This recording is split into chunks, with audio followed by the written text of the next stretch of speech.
أعوذ بالله من الشيطان الرجيم بسم الله الرحمن الرحيم فإذا قرأت القرآن فاستعذ بالله من الشيطان الرجيم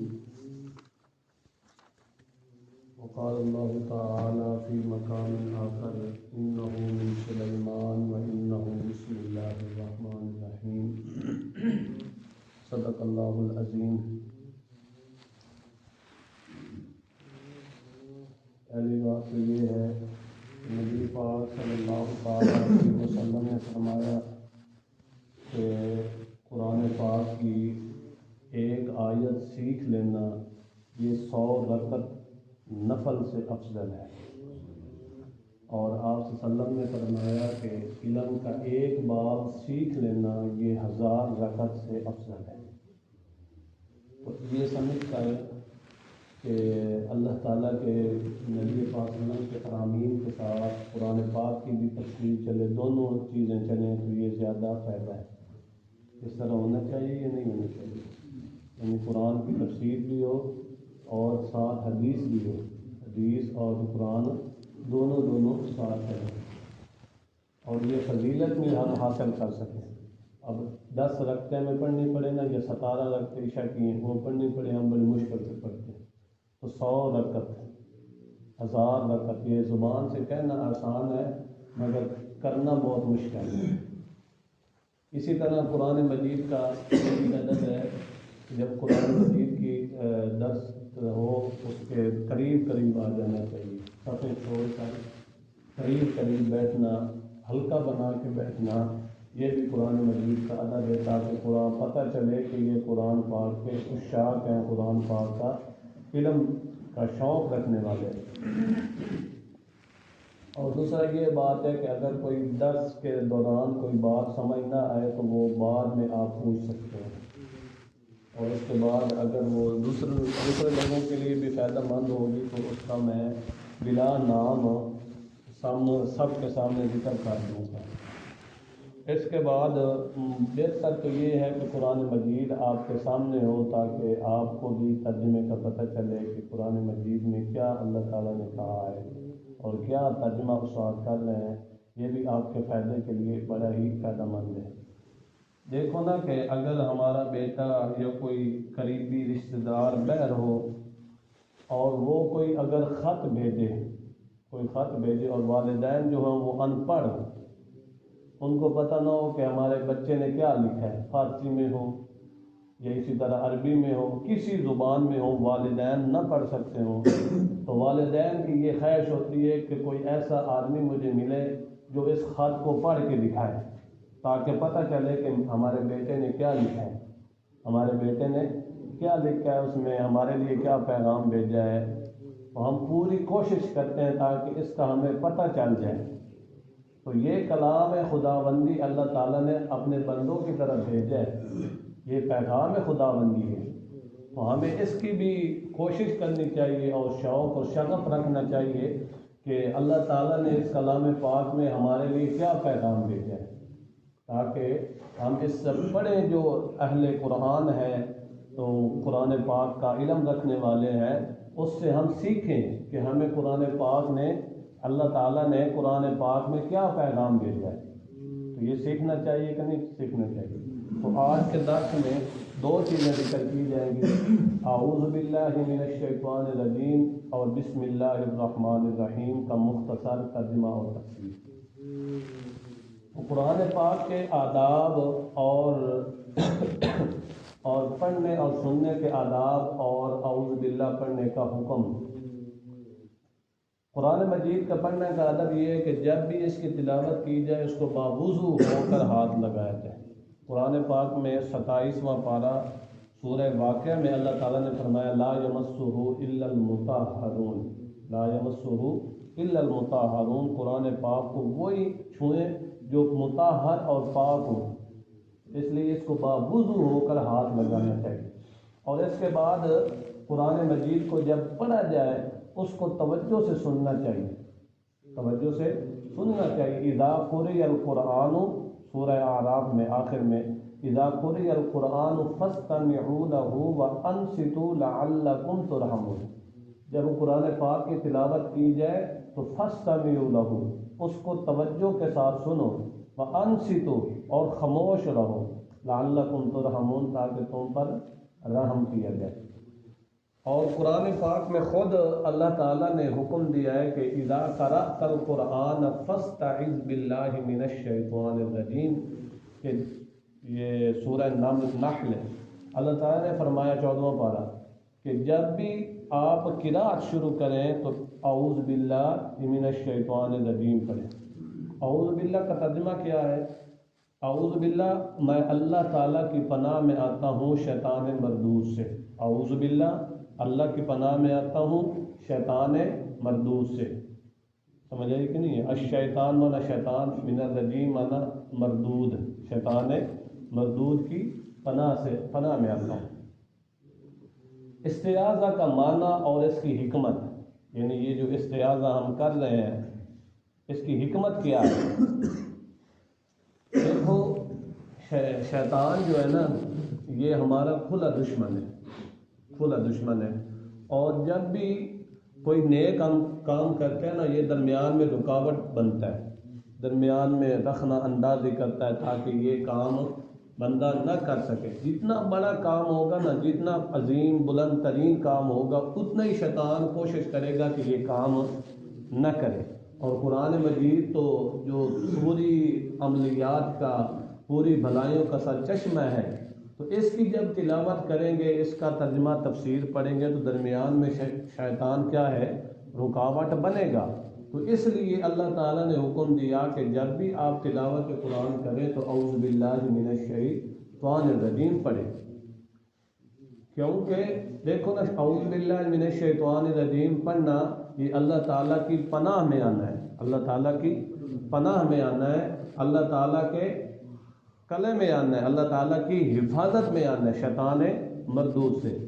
تو اعوذ باللہ کے مختلف الفاظ ہیں، آپ حدیث پاک میں اعوذ باللہ من الشیطان الرجیم بھی پڑھ سکتے ہیں، اعوذ باللہ السمیع العلیم من الشیطان الرجیم بھی پڑھ سکتے ہیں، اعوذ باللہ من الشیطان الرجیم انہ هو السمیع العلیم بھی پڑھ سکتے ہیں۔ یہ تینوں 3-4 الفاظ جو ہے آپ پڑھ سکتے ہیں، جو بھی آپ کے لیے آسان و مقصود یہی ہے کہ اللہ تعالیٰ کی پناہ مانگیں۔ جب بندہ استعاذہ یعنی اعوذ باللہ اللہ تعالیٰ کی پناہ مانگ لیتا ہے تو وہ اللہ تعالیٰ کے مضبوط تلے میں آ جاتا ہے اور شیطان مردود سے وہ محفوظ ہو جاتا ہے۔ اور وہ جو ہے نا، جب استعاذہ پڑھنے والا وہ اللہ تعالیٰ کے مقام امن حضرات انبیاء کرام تک پہنچ جاتا ہے، مقام امن کی جو ہے نا وہ حضرات انبیاء کرام تک پہنچ جاتا ہے۔ دیکھو، جب زلیخا نے حضرت یوسف علیہ السلام کو دعوت زنا دی تو حضرت یوسف علیہ السلام نے بھی لفظ کون سا بولا؟ معاذ اللہ۔ معاذ اللہ کا معنی کیا ہے؟ اللہ کی پناہ، معاذ اللہ، اللہ کی پناہ۔ تو پھر اللہ تعالیٰ نے کیسے محفوظ رکھا؟ کیسے محفوظ رکھا؟ یہ صرف اشارہ ہے کہ اللہ تعالیٰ، جب اللہ تعالیٰ سے پناہ مانگی جائے تو اللہ تعالیٰ اپنی حفظ و امان میں رکھتے ہیں۔ شیاطین جو ہے نا، ان کی جو پیدائش ہے نا یہ آگ سے ہوئی ہے، شیاطین کی پیدائش آگ سے کی گئی، اور فرشتوں کی جو پیدائش ہے یہ نور سے کی گئی، ان میں نورانیت ہے، یہ نوری مخلوق ہے۔ ملائکہ، فرشتے، یہ ایک مستقل مخلوق ہے، نہ مرد ہے نہ عورت ہے، بلکہ یہ کیا ہے؟ اللہ تعالیٰ کی ایک مستقل مخلوق، نورانی مخلوق ہے۔ ان میں نیری خیر ہی خیر ہے، اور شیاطین جو ہے ان میں نیرا شر ہے۔ نیرا کیا ہے؟ شر غالب ہے ان پر، خیر پر شر غالب ہے۔ ان کی تخلیق چونکہ آگ سے کی گئی ہے اس لیے ان میں تیزی ہے، ان میں تیزی ہے شیاطین۔ شیطان کا ہر وقت کام کیا ہوتا ہے؟ نبی پاک صلی اللہ علیہ وسلم نے فرمایا کہ شیطان کا کام یہ ہے کہ یہ سمندر پر اپنا تخت لگاتا ہے، تخت لگانے کے بعد پھر اپنی جو لشکر وہ بھیجتا ہے، جاؤ بندوں کو جا کے گمراہ کرو، بندوں کے درمیان فساد برپا کر دو۔ تو پھر یہ لشکر جاتے ہیں، بندوں کو سارا دن جو ہے نا فساد میں برپا کرتے ہیں اور ان سے گناہ مختلف قسم میں کرواتے ہیں، پھر شام کو شیطان کے پاس پہنچتے ہیں۔ تو جتنا وہ لشکر جتنا بندوں کو فتنہ فساد میں مبتلا کرے گا، جو لشکر زیادہ مبتلا کرے گا وہ شیطان کے ہاں زیادہ بلند مقام پائے گا۔ تو یہ شیطان کا کام ہے۔ اس لیے ہمیں جب بھی جو ہے قرآن پاک کی تلاوت شروع کرنی چاہیے یا جو بھی نیک کام کریں اس میں اللہ تعالیٰ کی پناہ مانگیں تاکہ شیطان درمیان میں رکاوٹ نہ بنے۔ اور اس کے بعد بسم اللہ الرحمن الرحیم، ایک تو یہ ہے کہ ہم اعوذ باللہ پڑھ کے شیطان مردوس کی پناہ مانگ لیتے ہیں، یعنی نیک کام کرنے میں اللہ تعالیٰ کی پناہ مانگ لیتے ہیں۔ ساتھ یہ بھی ہونا چاہیے کہ صرف اللہ تعالیٰ کی پناہ نہیں مانگنی چاہیے، ساتھ اللہ تعالیٰ کی رحمت اور شفقت بھی شامل حال ہونی چاہیے۔ اللہ تعالیٰ کی رحمت اور شفقت بھی شامل حال ہونی چاہیے۔ صرف پناہ مانگ دے مگر رحمت خدا بندی نہ ہو تو وہ پائے تکمیل تک کام نہیں پہنچ سکتا۔ اس لیے جو ہے اعوذ باللہ کے بعد بسم اللہ بھی پڑھنی ضروری ہے۔ اور پہلے بھی بسم اللہ کی میں نے کچھ تفسیر جمعے میں عرض کر دی تھی۔ بسم اللہ جو ہے یہ مشرکین دور جاہلیت کا رد ہے۔ بسم اللہ جو ہے یہ دور جاہلیت کا رد ہے۔ مشرکین جو تھے وہ جو بھی کام کرتے تھے وہ بسم اللہ لات والعزیٰ والمنات یعنی اپنے معبودین کے نام کے ساتھ کام کی ابتدا کرتے تھے۔ تو اللہ تعالیٰ نے کیا بسم اللہ اتاری یہ مشرکین کے رد میں ہے۔ پہلی وحی جو اتاری نا، پہلی وحی اقرأ بسم ربک الذی خلق، اس میں یہی حکم ہوا کہ اپنے رب کے نام کے ساتھ پڑھیے، اپنے رب کے نام کے ساتھ پڑھیے۔ تو نبی پاک صلی اللہ علیہ وسلم پہلے پڑھتے تھے بسمک اللہم، بسمک اللہم، اللہ تعالیٰ کے نام کے ساتھ۔ صرف جب آیت نازل ہوئی نا انہ من سلیمان و انہ بسم اللہ الرحمن الرحیم، اس وقت نبی پاک صلی اللہ علیہ وسلم پوری بسم اللہ پڑھتے تھے۔ پہلے پڑھتے تھے صرف بسمک اللہم، جب وہ آیت نازل ہوئی سورۃ نمل والی تو اس وقت نبی پاک صلی اللہ علیہ وسلم پوری بسم اللہ پڑھتے تھے۔ اس لیے اب جب بھی آپ کام کا آغاز کریں تو بسم اللہ پڑھیں، کیونکہ نبی پاک صلی اللہ علیہ وسلم نے فرمایا کہ جو کام بسم اللہ کے ساتھ نہ کیا جائے وہ کام مکمل نہیں ہو سکتا، نامکمل ہے۔ اور پہلے بھی بتایا تھا کہ بسم اللہ کا جو ہے نا پورے قرآن کا خلاصہ وہ بسم اللہ میں ہے، پورے قرآن کا خلاصہ بسم اللہ میں ہے۔ جتنے بھی علوم ہیں نا، تمام کتب سماویہ آسمان سے اترنے والی جتنی بھی کتابیں ہیں ان سب کا خلاصہ قرآن میں ہے، اور قرآن کا خلاصہ جو ہے وہ سورہ فاتحہ میں ہے، اور سورہ فاتحہ کا خلاصہ بسم اللہ میں ہے، اور بسم اللہ کا خلاصہ بسم اللہ کی با میں ہے۔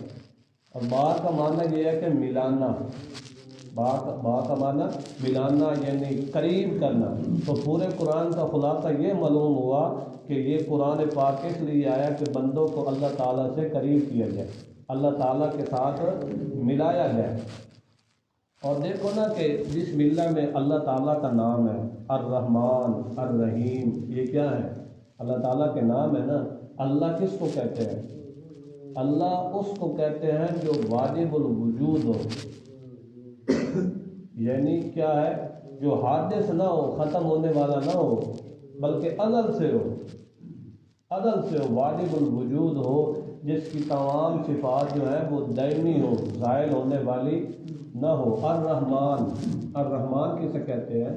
الرحمن جس کی رحمت ہر ایک کافر اور مشرک اور مسلمان ہر ایک کو شامل ہو، رحمان اس کو کہتے ہیں۔ رحمان صفت مبالغہ کا چیز ہے۔ دیکھو نا کہ اب سورج ہے، سورج یہ رب تعالیٰ کی رحمت عام کا اثر ہے۔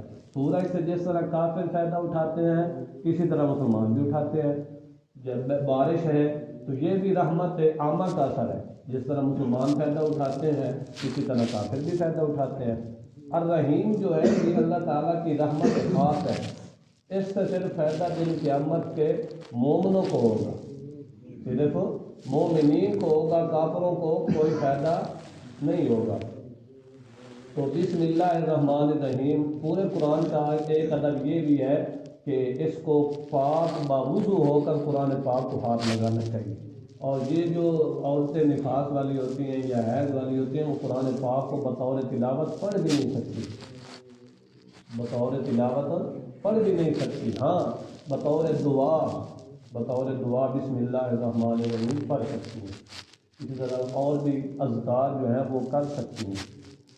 بطور تلاوت قرآن مجید ناپاک بندہ نہیں پڑھ سکتا، جب پاک ہوگا تو اس وقت قرآن پاک کی تلاوت کی جائے گی۔ اب رحمان کے بعد الرحیم لانے کا مطلب کیا ہے؟ یعنی بسم اللہ الرحمن آ گیا، الرحمن میں بھی رحمت ہے، رحمان کے بعد الرحیم لانے کا مطلب کیا ہے؟ تو اس کا مطلب یہ ہے ایک کام کی تکمیل جو ہے، ایک کام کی تکمیل تب ہی ہے کہ تب جب اس کے فوائد اور نتائج اور ثمرات بھی حاصل ہوں۔ مثال کے طور پر ایک مکان ہم نے بنا دیا، ایک مکان ہم نے بنایا، اب مکان مکمل تعمیر ہو گیا، اب اس میں بندہ سکونت اور رہائش نہیں کر سکتا، سکونت اور رہائش نہیں پذیر ہو سکتا، تو یہ مکان بے فائدہ ہے نا۔ مکان تو بن گیا مگر اس میں رہائش نہیں بندہ کر سکتا پوری، تو پھر کیا ہوگا؟ بے فائدہ ہوگا نا، نامکمل ہوگا۔ جیسے شداد نے جنت بنائی تھی، اس میں قدم نہیں رکھ سکتا تھا، تو پھر یہ نتائج اور ثمرات حاصل نہیں ہوئے تھے۔ اس لیے رحمان کے بعد الرحیم بھی لائی کہ صفت رحیمی کا اللہ تعالیٰ کے دروازے کو دستک دی جائے کہ اے اللہ تیرے بھروسے سے میں نے کام شروع کیا۔ دیکھو نا کہ یہ اسباب جو ہیں یہ بھی اس کا خالق بھی تو ہے، زبان ہے، اس میں بولنے کی صلاحیت بھی دینے والا تو ہے، یہ سارے اسباب سامان تو نے دیے، اور اس کے بعد اس کی توفیق بھی دینے والا تو ہے۔ سامان اور اسباب بھی تو نے پیدا کیے، پھر اس کی توفیق دینے والا بھی تو ہے، اور تیری رحمت سے یہ کام مکمل ہو سکتا ہے، تیری شفقت سے۔ تو اس لیے جب بھی تلاوت کریں تو اعوذ باللہ بھی پڑھیں اور بسم اللہ بھی پڑھیں۔ اس کے علاوہ بھی بہتر یہی ہے کہ جب بھی کوئی نیک کام کیا جائے تو اس وقت اعوذ باللہ بھی پڑھیں۔ نبی پاک صلی اللہ علیہ وسلم نے تو یہاں تک فرمایا کہ اپنے گھر کا دروازہ بند کرو تب بھی بسم اللہ پڑھو، اور چراغ کو گول کرو تب بھی بسم اللہ پڑھو، کھانے کو شروع کرو تب بھی بسم اللہ پڑھو، واش روم میں جاؤ تب بھی بسم اللہ پڑھو۔ دیکھو نا، یہ اللہ تعالیٰ کے نام کے ساتھ ہی جو کام بھی کرو اللہ تعالیٰ کے نام کے ساتھ کرو، تو اللہ تعالیٰ عمل کرنے کی توفیق عطا فرمائے۔ وآخر دعوانا الحمدللہ۔